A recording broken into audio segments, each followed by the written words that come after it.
Veuillez m'excuser, hein, on me signalait que j'avais donc un petit problème avec mon système. Alors, veuillez m'excuser. Voilà. Donc, je ne sais pas si vous vous en souvenez hein, de ce dernier discours, hein, interview que Laurent Gbagbo avait accordé aux journalistes. Et le journaliste lui posait donc des questions. En réalité, en lui disant, Monsieur Gbagbo, l'heure arrivée. Malgré tout ce que vous avez fait, vous avez certainement raison. Vous comprenez? Mais là, on ne parle plus de raison. C'est une question de la loi du plus fort. Et vous êtes allé jusqu'au bout. Et où vous êtes là, vous ne pouvez plus aller au-delà. Il est temps d'agiter, hein, si vous voulez, le chiffon rouge et le chiffon blanc. Laurent Gbagbo, qui n'a jamais cru, puisqu'il a dit que les gens iront jusqu'à bombarder le palais, la résidence d'un chef d'État. Vous comprenez? Parce que Laurent Gbagbo, c'est quelqu'un qui est foncièrement démocrate, mais si de temps en temps, il y a quelques... Voilà, en tant que leader africain, il y a toujours des petites choses. Mais il est foncièrement démocrate. Il lit beaucoup. Il n'a jamais passé un seul instant qu'on pouvait bombarder, aller jusqu'à bombarder la résidence d'un président, d'un chef d'État. Laurent Gbagbo a maintenu. Qu'est-ce qui s'est passé 2 jours après?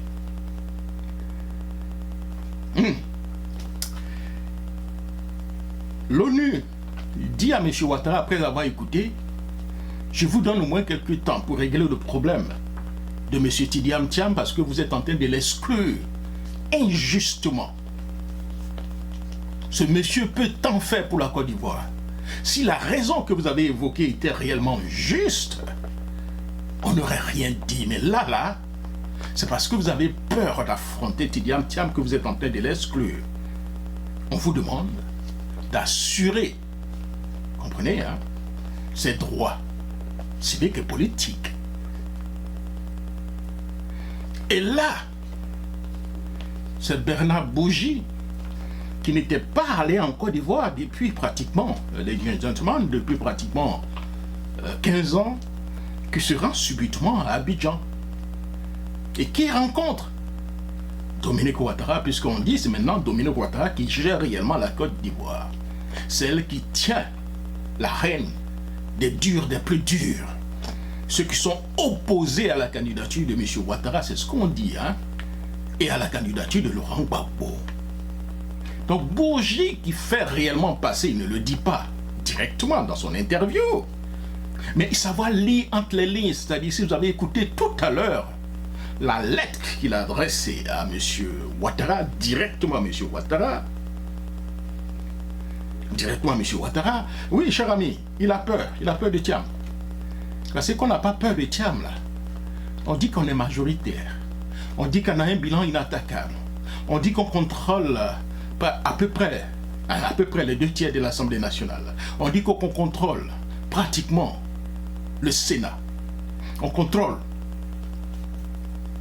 les 4 pouvoirs, à savoir le pouvoir exécutif, législatif, judiciaire et même au niveau de la communication. On contrôle l'armée, on contrôle la CEI. On a peu pourquoi on se battant pour écarter donc des candidats. À votre avis, hein, cher ami, monsieur Gestin, c'est ça, non? C'est Ghislain. Pourquoi? Parce que, monsieur Ghislain, vous pensez que les arguments utilisés contre Thiam la tiennent la route? Sincèrement, en tant qu'Ivoirien, vous pensez que ça tient la route? Vous pensez réellement que les arguments utilisés pour écarter Laurent Gbagbo, là, ces arguments tiennent la route?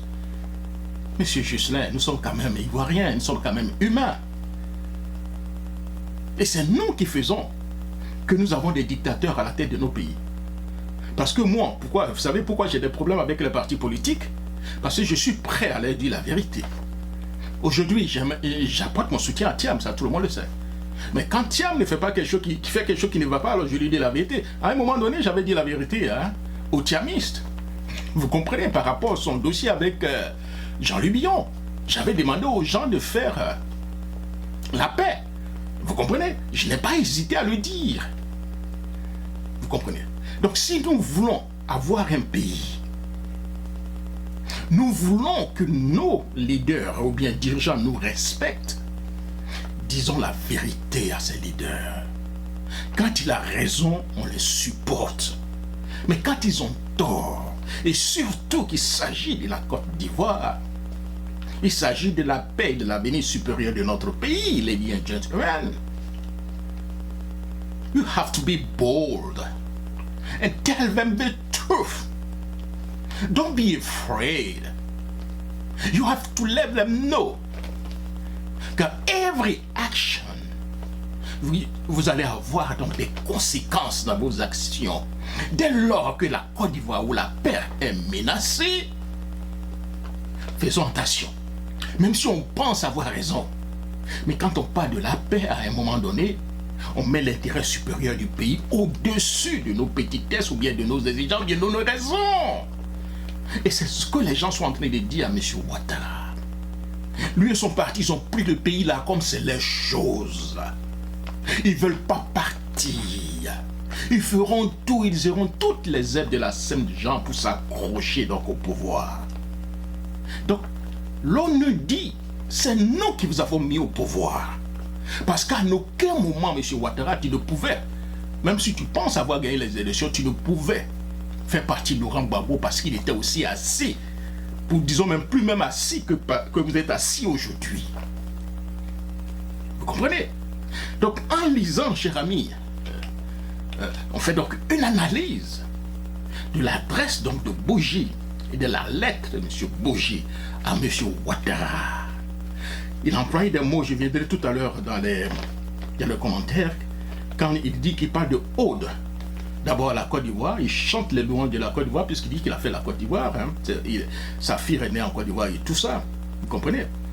Et il parle aussi trop de sang déjà coulé, M. Ouattara.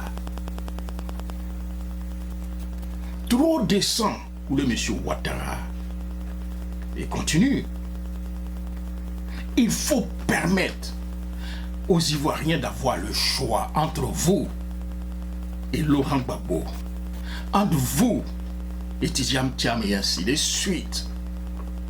Si vous voulez, il dit, mais votre quatrième mandat là, nous ne sommes pas d'accord, mais à la rigueur, on s'en fout. Comme je vous ai dit ici, les gentlemen, ceux qui suivent mes émissions. Mais, avant d'aller à ce quatrième mandat, ou bien avant de pouvoir certainement dire que j'ai gagné, il faudrait que vous ayez en face de vous les candidats des autres partis politiques que vous avez arbitrairement exclus du processus électoral. Yes, Mr. Frank, I am very against the fourth term. On ne peut pas accepter cela. On a menti à la population pour changer la Constitution. Et la Constitution qu'on a changée, il n'y avait pas de troisième république puisqu'on parlait de continuité donc des tests. Donc dès lors, l'argument évoqué par M. Ouattara en parlant donc de la troisième république ne tient pas la route. Ladies and gentlemen, c'est pas moi qui le dis, M. Franklin. M. Franky, c'est pas moi qui le dis. C'est ceux qui ont rédigé la Constitution.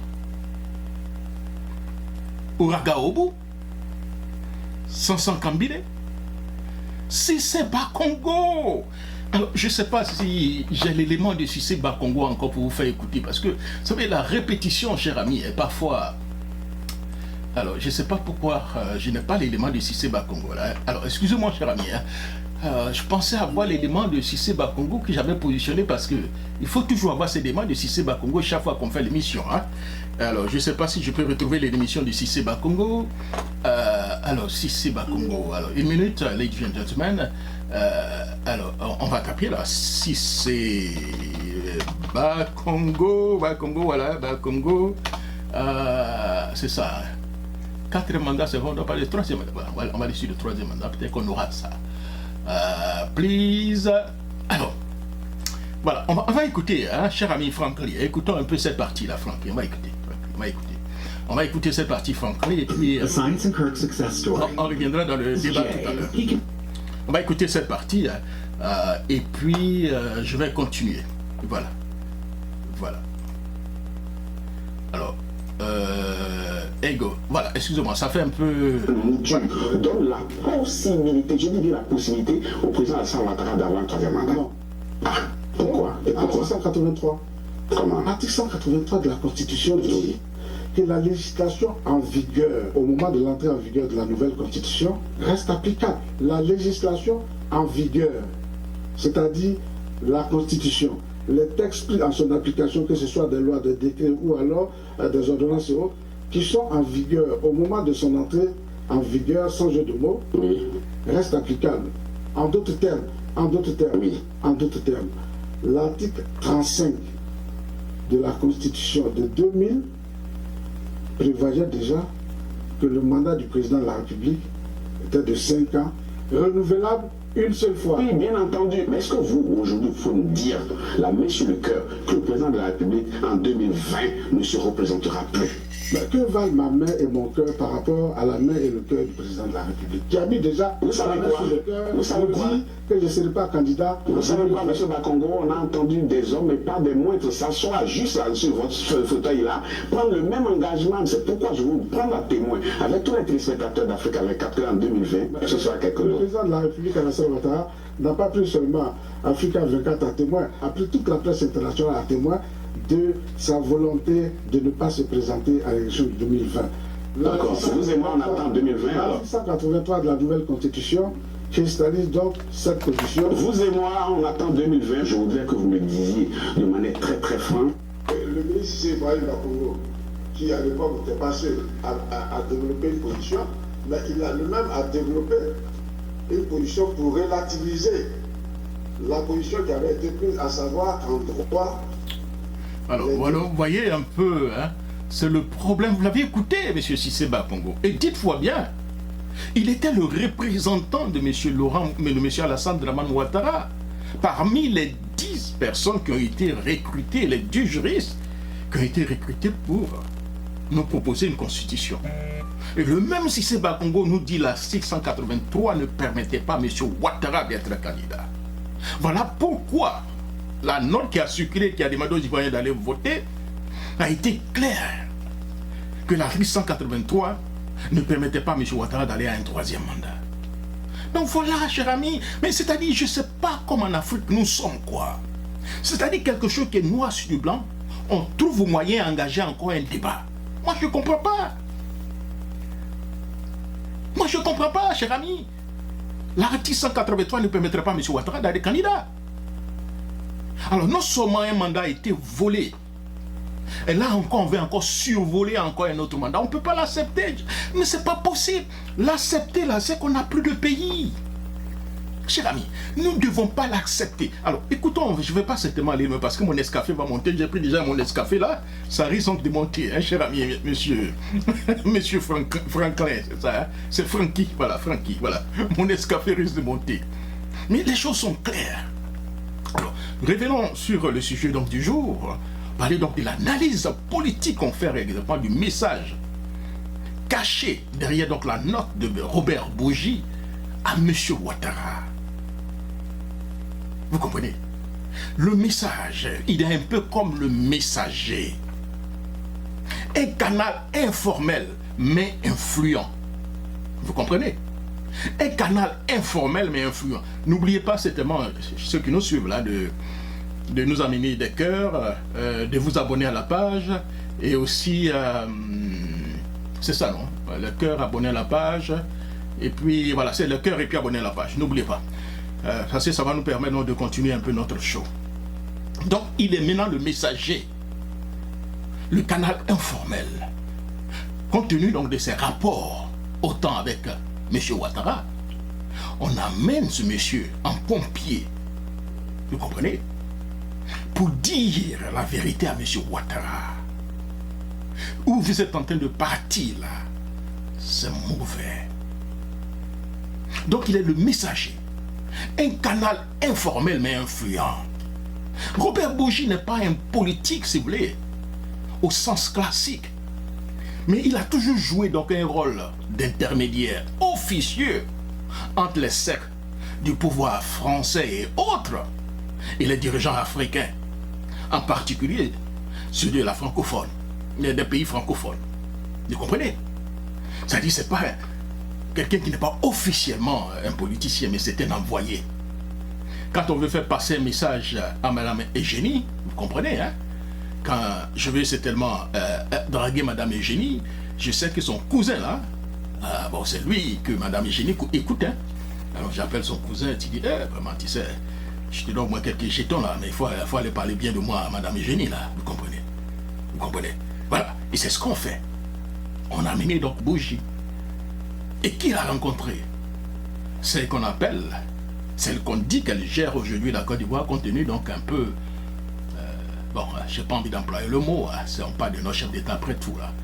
Parfois, M. Ouattara est un peu fatigué, quelquefois, et puis voilà, donc c'est Mme Dominique Ouattara qui prend le relais, voilà, c'est elle qui filtre, qui chuchote à son mari, qui peut réellement parler à son mari le soir pour lui dire, tiens, M. Ouattara, mon chouchou, mon chéri, je pense qu'on a raison d'aller à un quatrième mandat, là, mais le message que les gens sont en train de nous faire passer, là, faisons très attention.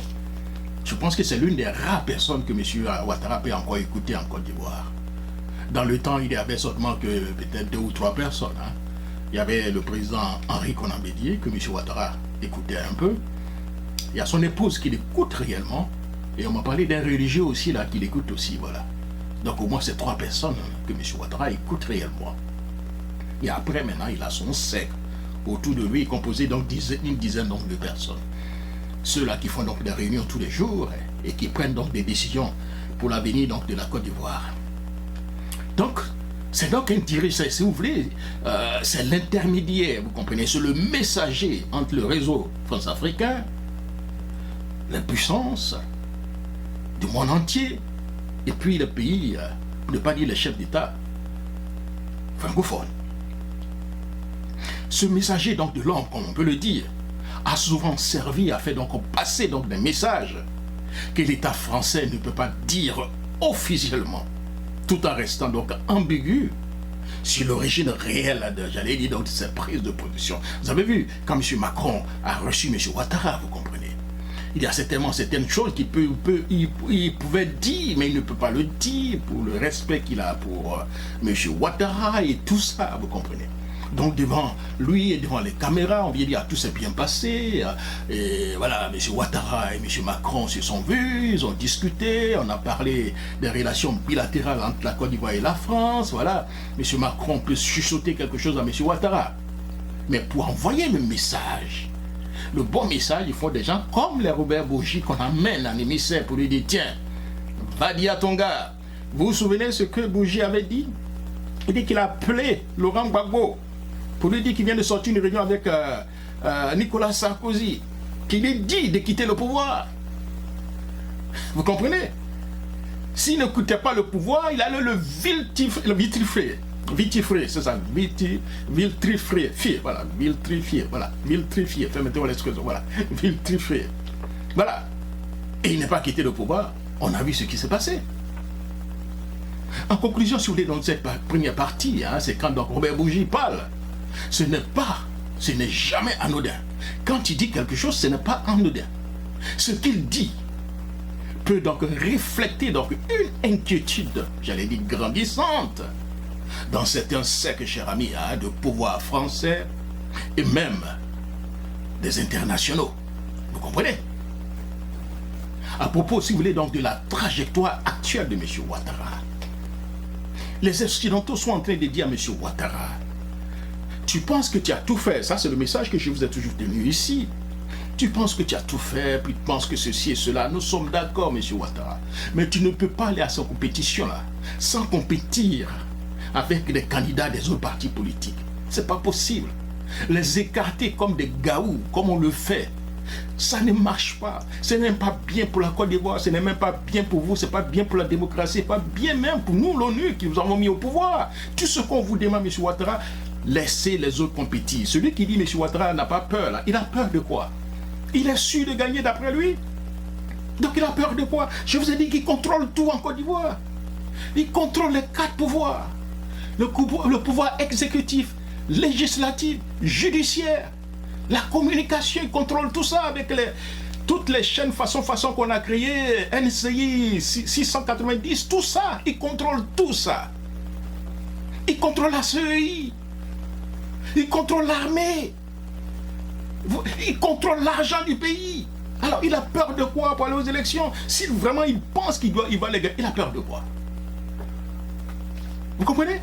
Si ce n'est pas la peur, c'est quoi? Même tous les blancs, tes amis là, viennent te dire il faut laisser les gens compétir. Tu refuses, ça veut dire quoi? Nous qui t'avons mis au pouvoir, là, on vient te dire il faut laisser les autres compétir. Tu dis je ne veux pas. Pourquoi il ne veut pas? Cher ami, je crois que c'est Francky qui avait posé la question. Pourquoi il ne veut pas? Why he doesn't want to do it at this point? Why? Why? Il a peur de quoi?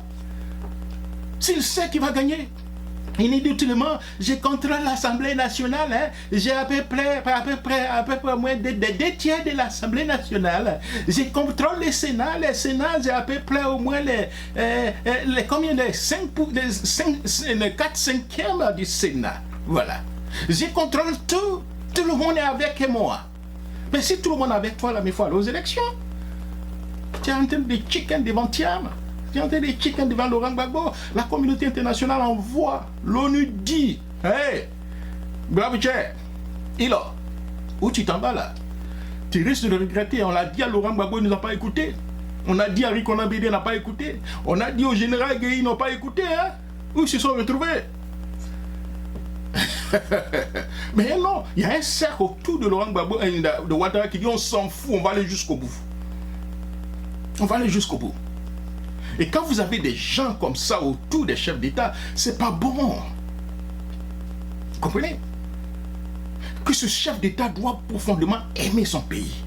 Henri Konan Bédié, quand les choses se sont passées, qu'il avait pratiquement perdu un peu le pouvoir, les gens avaient demandé à Henri Konan Bédié qu'il pouvait encore créer la chienlit pour qu'il reste au pouvoir. Il allait avoir beaucoup de morts. Mais si Henri Konan Bédié a dit c'est pas la peine. Si c'est pour tuer les Ivoiriens là pour que je reste encore au pouvoir, non, it doesn't make any sense. I'm not gonna do it. I'm gonna go. Et il est parti. C'est ce qu'on appelle aimer son pays, aimer son peuple. Ladies and gentlemen. Ah donc, Robert Bourgi est allé là-bas en pompier. Il a pu discuter avec qui de droit, pas avec M. Ouattara, mais surtout avec son épouse. Donc, en d'autres termes, cher ami, le fond du message maintenant de M. Bourgi, quand je l'ai écouté, c'est qu'il voit déjà une dérive autoritaire. Une dérive autoritaire annoncée de M. Ouattara. Ça se voit aujourd'hui avec les manifestations qu'on ne veut même pas, les jeunes qu'on interpelle, les jeunes cadres du PDCI-RDA qui sont en prison. Vous comprenez? Des députés qui sont convoqués à la préfecture de police parce qu'ils veulent organiser des manifestations, des meetings, dans un pays qui se dit un pays de droit. Laurent Gbagbo qui a organisé ces meetings-là, depuis pratiquement le show, il y a eu déjà des blessés, il y a eu des morts, il y a eu des dérapages. Thiam qui a augmenté ces meetings-là, il y a eu des morts, il y a eu des dérapages pour qu'on ait peur. Non, ils ont peur. Ils ne veulent pas que la population soit dans la rue pour montrer qu'en réalité, il y a une grande partie de la population qui n'est pas du tout avec Ouattara. Donc, ils vont créer la confusion. Là, cher ami, et pour le moment, ils ne vont pas faire quelque chose, ils vont attendre d'abord de finir avec l'indépendance. Vous allez voir que le lendemain de l'indépendance, là, il y aura encore d'autres cafouillages, dans la confusion. Ils vont commencer à organiser maintenant des contre-marches, amener donc des petits microbes pour commencer à s'attaquer à la population, faire en sorte pour que le meeting n'ait pas lieu, ou bien si le meeting a lieu, que les gens aient peur pour ne pas qu'ils sortent. Parce qu'ils ne veulent pas voir que la majeure partie des Ivoiriens sont contre ce 4e mandat. Même des partisans donc, de M. Ouattara, ceux qui ne sont pas les radicaux, me le disent hors antenne. Vous comprenez? Ils me le disent hors antenne. Donc le fond du message donc, de M. Bourgi, c'est donc qu'on va avec une dérive autoritaire pour permettre à M. Ouattara d'aller à un 4e mandat. Dans sa note, M. Bourgi a été clair, donc de manière très directe. Et voilà, les gentlemen, il a été clair. Il a parlé donc, si vous voulez, donc, il a parlé donc les risques d'un 4e mandat. Les risques d'un 4e mandat. Les risques, vous voyez, d'un 4e mandat. Il a parlé aussi, si vous voulez, donc d'exclusion donc des opposants comme majeurs comme Thiam, Babo, Blé-Goudé, Soro, et etc. Ensuite, il a parlé de l'usage, c'est ça, hein, l'usage excessif de l'appareil sécuritaire et judiciaire contre l'opposition. Vous comprenez? Ensuite, il a parlé donc de, c'est ça, les tensions sociales et ethniques ravivées certainement par, c'est ça, par donc le blocage du jeu donc démocratique. Vous comprenez? En conclusion, cher ami, par rapport à cette partie, Bougie semble dresser donc un bilan inquiétant de la situation politique ivoirienne. Il suggère qu'en persistant dans cette voie, vous comprenez, que M. Ouattara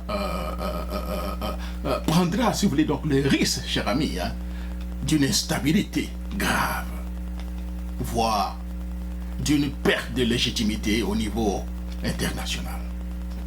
Donc il est en train de dire à M. Ouattara et à ses supporters, la communauté internationale est en train donc de vous lâcher, cher ami, M. Ouattara. Vous comprenez? Il est temps, M. Ouattara, il est temps, M. Ouattara, de comprendre cet état de fait. Alors, une minute. Alors, me signale que en principe, je devais donc avoir mon invité, le président donc, du Fonds populaire, M. Pascal, à fin décembre, mais il est encore en réunion avec, au niveau donc, du CAP CI, et en principe, je devais donc avoir l'un de ses vice-présidents. Alors, je pense qu'on tente de me faire signe. Alors, give me just a second. I'm going to try to see if we can have him. Or, probablement, je pense, maybe reporter donc l'émission un peu plus tard. Alors, qu'est-ce que vous en pensez? Voilà, on va tenter de reporter l'émission un peu plus tard. Hein? Donc, dans une minute, le temps de faire passer donc cette information très rapide. Voilà, ok, d'accord. Voilà. Donc, il est en train de dire que M. Ouattara est en train donc de perdre la légitimité au niveau international. Et que cela n'est pas bon pour lui. Et puis n'est pas bon pour l'ONU. L'ONU qui a tout fait pour que M. Ouattara soit président, en allant jusqu'à même bombarder donc la résidence donc d'un chef d'État du jamais vu pour positionner son adversaire. Alors, troisième point donc de, si vous voulez, de mon analyse, hein, donc de la note de M. Robert Bougie, c'est la stratégie donc de communication. Vous comprenez? Un langage d'avertissement. Entre les lignes, c'est un langage d'avertissement. Alors, avant qu'on ne parte un peu tellement loin, je ne sais pas si je peux retrouver encore la note de Bernard Bougie, vous comprenez, hein, et puis, where are you? Ben, je ne sais pas pourquoi, je suis un peu slappy today. Hein. Alors, yeah, he's here. Ok, on va écouter une partie. Hein. Écoutons encore une partie, et puis on revient dans les débats. Ces années, des relations fraternelles et amicales fortes.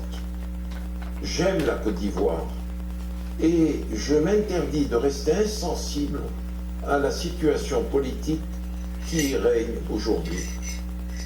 Oui, Théophile, oui, Norbert, j'ai peur pour la Côte d'Ivoire. Ce que je vois, ce que j'entends, ce que je lis me fait craindre le pire pour ce pays auquel je suis si attaché. Trop d'anathèmes, trop de menaces, trop de troubles et trop de violence menacent la paix et la bonne entente entre les Ivoiriens. Les Ivoiriens auraient-ils oublié les enseignements du vieux, dont le souci de la paix était le moteur majeur? Oui, Théophile, oui, Norbert, j'ai terriblement peur pour la Côte d'Ivoire. Il est vivement temps que la raison l'emporte. J'ai terriblement peur pour la Côte d'Ivoire. Il est temps que la raison l'emporte. J'ai peur pour la Côte d'Ivoire. C'est-à-dire le blanc même qui est loin là-bas, il a peur. C'est seulement nos amis du RDR devenir RHTP, hein? Ceux-là qui n'ont pas peur, parce qu'ils ont toujours cru au brave Tchè. Mais demandez à nos amis donc de M. Henri Konan Bédié, ils avaient toujours cru à Henri Konan Bédié, hein?